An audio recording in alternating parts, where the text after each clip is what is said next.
মিলাদ ভাই তো বললো 2 বছর লাগবে।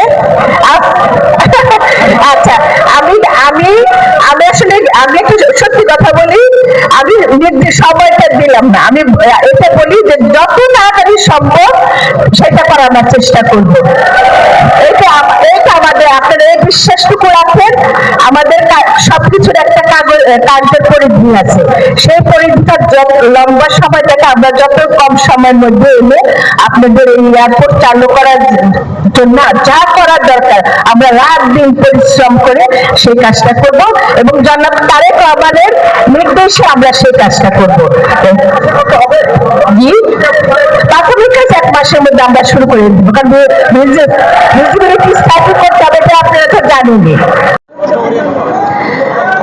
এটা আমি বললাম না যে আমরা চেষ্টা করব যত তাড়াতাড়ি হওয়ার, কিন্তু আমি এখন 2 বছর বললাম, 2 বছর 1 দিন হয়ে গেলে তখন তো আপনারা বলবেন যে 1 দিন তো বেশি হয়ে গেল। তা আমরা চেষ্টা করব যত তাড়াতাড়ি করা যায়।